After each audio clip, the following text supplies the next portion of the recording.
السلام عليكم ورحمة الله وبركاته.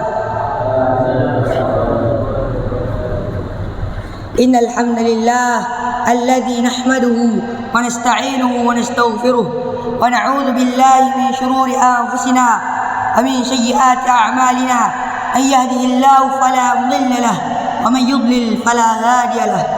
أشهد أن لا إله إلا الله وحده لا شريك له وأشهد أن محمدا عبده ورسوله. قال الله تعالى في كتابه الكريم: يا أيها الذين آمنوا اتقوا الله حق تقاته ولا تموتن إلا وأنتم مسلمون. يا أيها الناس اتقوا ربكم الذي خلقكم من نفس واحدة وخلق منها زوجها وبث منهما رجالا كثيرا ونساء واتقوا الله الذي تساءلون به والأرحام إن الله كان عليكم رقيبا. يا أيها الذين آمنوا اتقوا الله وقولوا قولا سديدا يصلح لكم أعمالكم ويغفر لكم ذنوبكم ومن يطع الله ورسوله فقد فاز فوزا عظيما. أما بعد، فإن أصدق الحديث كتاب الله، خير الهدي هدي محمد صلى الله عليه وسلم، وشر الأمور محدثاتها فإن كل محدثة في الدين بدعة وكل بدعة ضلالة وكل ضلالة في النار.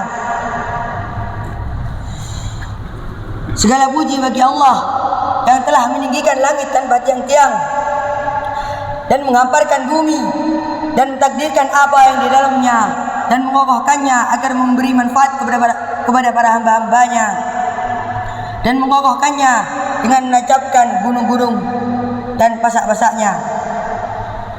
Dan tak lupa salawat dan salam kepada orang yang paling fasih di antara orang-orang yang fasih dan sayyidnya orang-orang yang menyampaikan dakwah, yaitu Nabi kita Nabi Muhammad sallallahu alaihi wasallam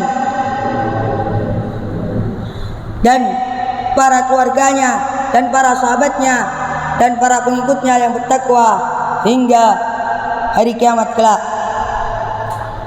Saudara-saudaraku yang kami hormati, berzikir kepada Allah merupakan kesibukan yang paling baik dan cara bagi seorang hamba untuk mendekatkan diri kepada Allah Subhanahu wa taala.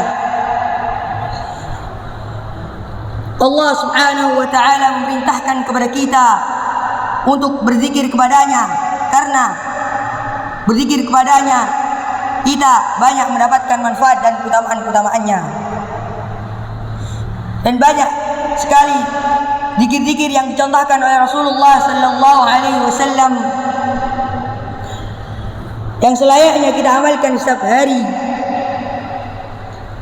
agar kita selalu mengingat Allah Subhanahu wa taala dan tidak menjadi orang-orang yang lalai. Agar juga kita mendapatkan perlindungan dari Allah Subhanahu wa taala dan dijauhkan dari godaan syaitan yang terkutuk, karena syaitan adalah musuh-musuh kita yang nyata.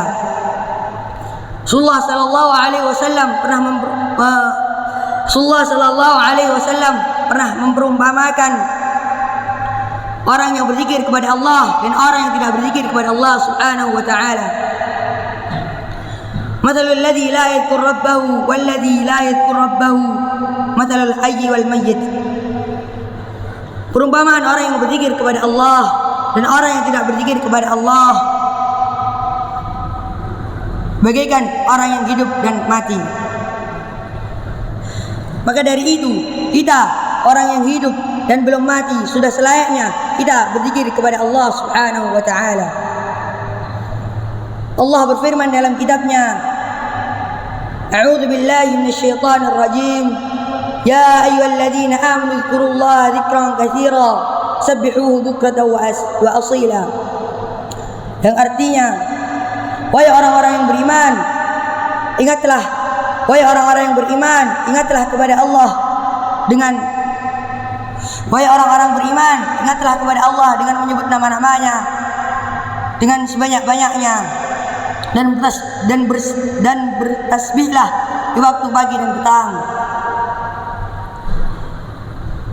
Rasulullah sallallahu alaihi wasallam juga pernah berkata, aku duduk bersama orang-orang yang berzikir kepada Allah Subhanahu wa taala mulai salat subuh hingga matahari terbit. Lebih aku cintai, lebih aku sukai daripada membebaskan 4 budak dari keturunan Ismail alaihissalam. Dan aku duduk bersama orang-orang yang berzikir kepada Allah Subhanahu wa taala mulai salat asar hingga matahari terbenam. Lebih aku cintai daripada membebaskan 4 budak. Dan banyak lagi keutamaan-keutamaan yang lain. Tapi kenapa di luar sana banyak yang tidak berzikir kepada Allah Subhanahu wa taala? Mari kita memohon kepada Allah Subhanahu wa taala agar kita tidak menjadi orang-orang yang lalai dan selalu mengingat Allah Subhanahu wa taala.